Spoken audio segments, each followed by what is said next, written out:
El dinero no siempre muere lentamente. A veces se pudre tan rápido que un salario se vuelve basura antes de llegar a casa. Y lo más inquietante es que algunos países no lo vieron como un desastre, sino como una herramienta.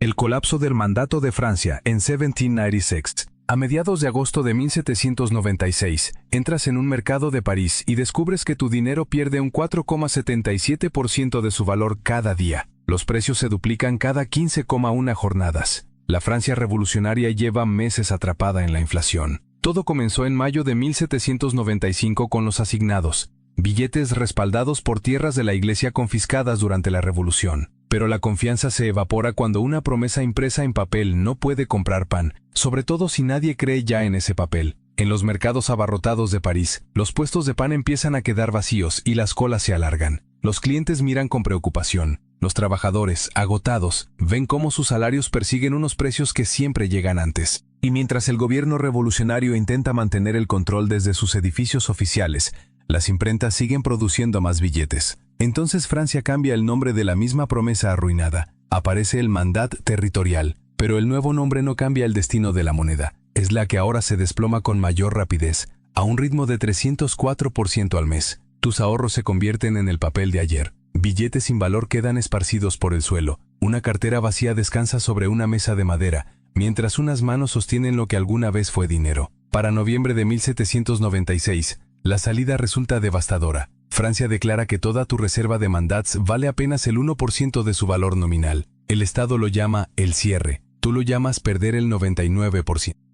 El colapso del INTI durante el Fuji Shock de 9 Mayes en Perú. Tras el último colapso monetario, Perú fijó un tipo de cambio que parecía un certificado de derrota, un nuevo sol por cada millón de INTIs. Para entender cómo se llegó hasta allí, basta retroceder hasta el 28 de julio de 1990, el día en que Alberto Fujimori asumió la presidencia. El país ya estaba al borde del abismo. Durante los últimos años de Alan García, el gobierno intentó mantener los precios bajo control por decreto, mientras los déficits, las deudas atrasadas, los controles cambiarios y la emisión de dinero del Banco Central alimentaban la escasez. En las calles de Lima, el tipo de cambio oficial dejó de tener sentido. El verdadero valor del dólar se decidía en los mercados informales, entre vendedores y compradores que cambiaban billetes a plena vista. Los supermercados tenían estantes vacíos, y en los mercados, cada compra se convertía en una carrera contra el tiempo. Perú ya había sufrido una primera ruptura. En septiembre de 1988, la inflación mensual llegó al 114%. Los precios subían mientras la gente se agolpaba para conseguir alimentos, y contaba el dinero antes de que perdiera todavía más valor. Entonces llegó el Fuji Shock.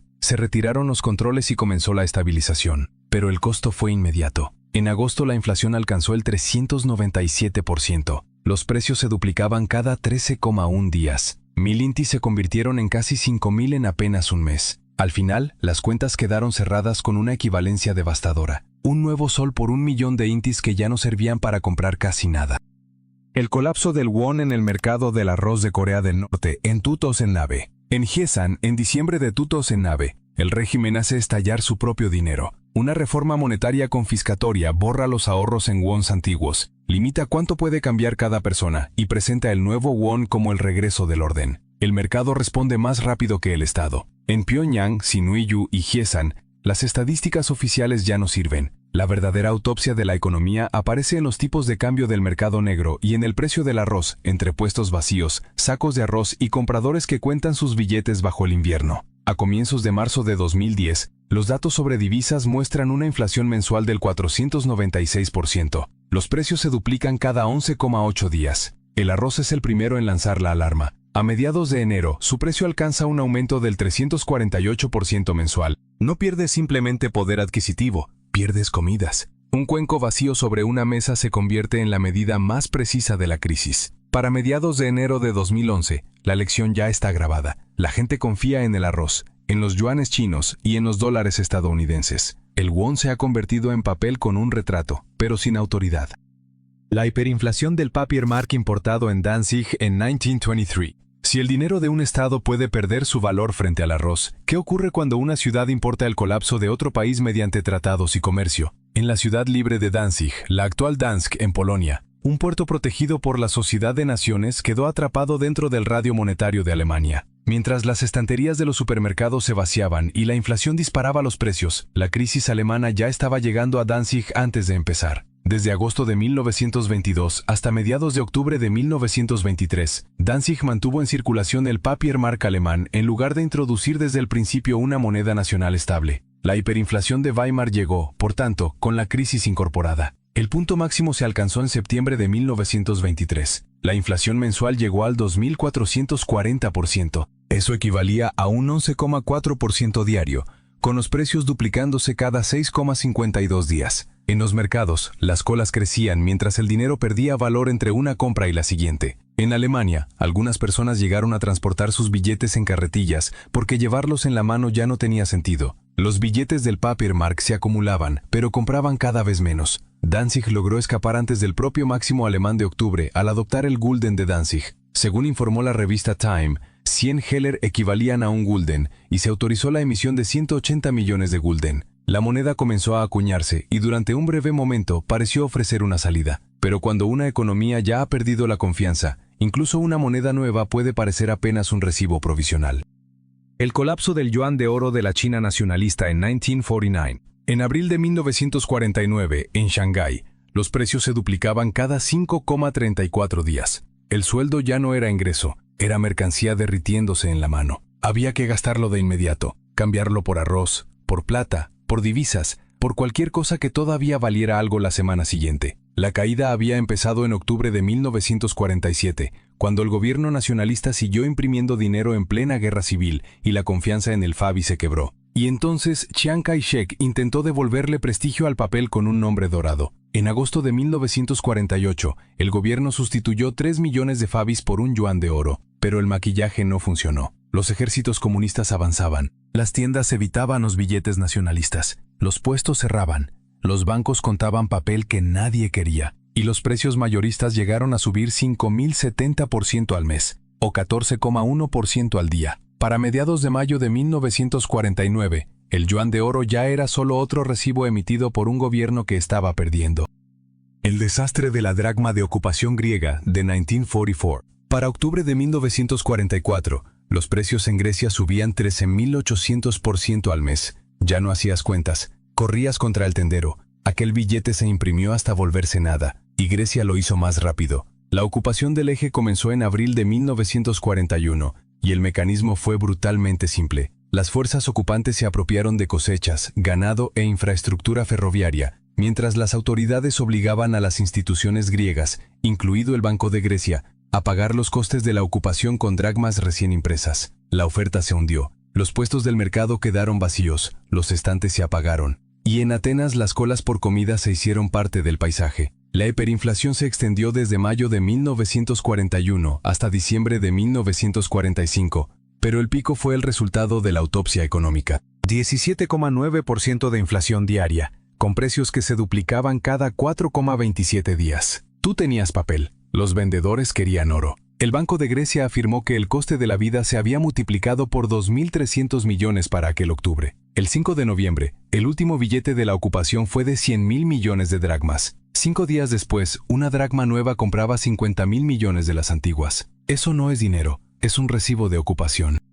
La espiral de muerte del Papiermark en la Alemania de Weimar de 1923. En noviembre de 1923, un solo dólar estadounidense costaba 4.2 billones de marcos. Antes de la Primera Guerra Mundial, costaba 4,2. Esa fue la autopsia del Papiermark. Alemania había soltado el marco de papel del oro, y después las deudas de guerra y la presión de las reparaciones siguieron vaciando el presupuesto. En enero de 1923, tropas francesas y belgas ocuparon el Ruhr. Berlín pidió a los trabajadores que resistieran de forma pasiva, luego les pagó igual y cubrió los déficits imprimiendo más dinero. Cada intento de rescate echaba más combustible al incendio. De agosto de 1922 a diciembre de 1923, los precios dejaron de subir y empezaron a estallar. En octubre aumentaron 29.500% en un solo mes, o 20,9% al día. Los precios se duplicaban cada 3,70 días. La gente cobraba el salario al mediodía porque, al caer la tarde, ya compraba menos. Los billetes llegaron a valer 100 billones de marcos. Ciudades enteras emitieron Notgeld, dinero de emergencia,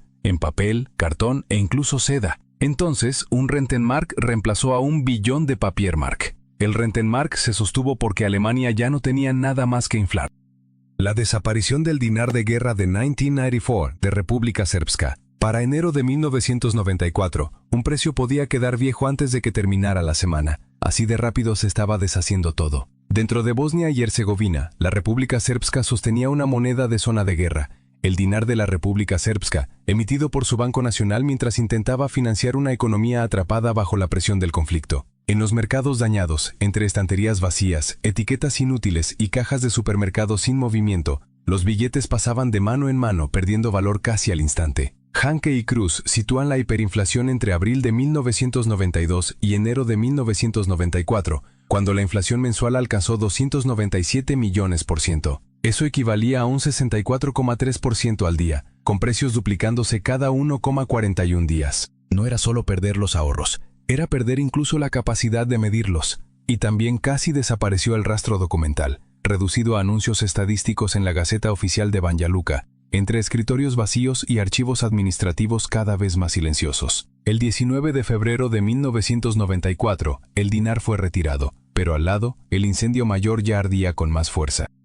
El colapso de los 500,000 millones de dinares de Yugoslavia en 1994. Peor todavía. Estás en un mercado callejero de Belgrado, en Serbia, con un ladrillo de billetes en la mano, y el vendedor ya está rehaciendo la cuenta antes de que termines de contar. Entre abril de 1992 y enero de 1994, el dinar yugoslavo se hundió en medio de la desintegración del país, las sanciones, el gasto de guerra, la escasez y un presupuesto estatal alimentado por la imprenta. En las tiendas serbias de los años 90, los estantes vacíos decían casi tanto como los precios. Para enero de 1994, la inflación llegó a 313 millones% al mes. Los precios subían 64,6% cada día y se duplicaban cada 1,41 días, lo bastante rápido como para convertir el sueldo de ayer en la prueba de una derrota. El Banco Nacional respondió con billetes de 10,000 millones, 50,000 millones, 100,000 millones y en 1993, 500,000 millones de dinares. Mientras tanto, el comercio real escapaba hacia el efectivo en marcos alemanes, porque una billetera vacía sobre el mostrador ya no era una excepción, sino una escena común. Dragoslav Abramovich, economista yugoslavo, ató un nuevo dinar al marco alemán el 24 de enero de 1994, pero hubo un colapso que hizo que incluso aquello pareciera contabilidad con pulso. El colapso de Zimbabue en 2008 por los 100 billones de dólares. Peor todavía, ¿qué pasa cuando un billón deja de sonar enorme mientras esperas en una fila del banco? En Zimbabue, entre marzo de 2007 y mediados de noviembre de 2008, el dólar nacional se convirtió en la imagen moderna de un dinero que ya no podía discutirle nada a la realidad. En el punto más extremo, las estimaciones reconstruidas situaban la inflación en 79,6 mil millones% al mes. Los precios subían un 98% cada día y se duplicaban cada 24,7 horas. Para entonces, en los supermercados de Harare, los estantes vacíos decían más que cualquier comunicado oficial, y en las calles circulaban fajos de billetes que valían menos cada vez que cambiaban de manos. La serie oficial de precios ya se había detenido en julio, así que los economistas siguieron el rastro del desastre a través de las acciones de Old Mutual, negociadas tanto en Harare como en la Bolsa de Londres. La diferencia entre ambos mercados permitía calcular el tipo de cambio del mercado informal. El Estado imprimió billetes de 10 billones, de 50 billones y de 100 billones de dólares. Este último, según el Fondo Monetario Internacional, fue la denominación más alta jamás emitida. A comienzos de 2009, la gente ya se había pasado al efectivo extranjero, sobre todo al dólar estadounidense, mientras los viejos billetes zimbabuenses quedaban tirados y olvidados. Porque la moneda nacional no solo había fallado, se había convertido en el recibo del próximo derrumbe por venir. El apocalipsis del pengo de 100 millones de billones de Hungría en 1946. Peor aún, Hungría tomó la misma cura de imprimir dinero y la llevó hasta sus últimas consecuencias. No fue una solución, fue el entierro de una moneda. Después de la Segunda Guerra Mundial, el Estado debía 300 millones de dólares en reparaciones a la Unión Soviética, mientras Budapest seguía marcada por los bombardeos y la recaudación de impuestos llegaba demasiado tarde para servir de algo. En las oficinas del gobierno de posguerra, la respuesta fue pagar con pengos recién impresos. Entre agosto de 1945 y julio de 1946, Hungría vivió la peor hiperinflación jamás medida. En julio, la inflación mensual alcanzó el 41,9 cuatrillones%. La inflación diaria iba al 207%. Los precios se duplicaban cada 15 horas, así que un salario cobrado por la mañana ya había perdido valor antes de la cena. Los billetes comunes se volvieron 1000 pengo, luego B-pengo, y después apareció el billete de 100 millones de B-pengo, que en teoría equivalía a 100 trillones de pengos. Había fajos de efectivo húngaro que casi no compraban nada, estantes de tiendas vacíos, casas de cambio desbordadas y billetes abandonados en la calle como papel sin dueño. El 1 de agosto de 1946 llegó el forinto. Un solo forinto compraba 400 octillones de pengos. Eso no fue una conversión, fue un entierro.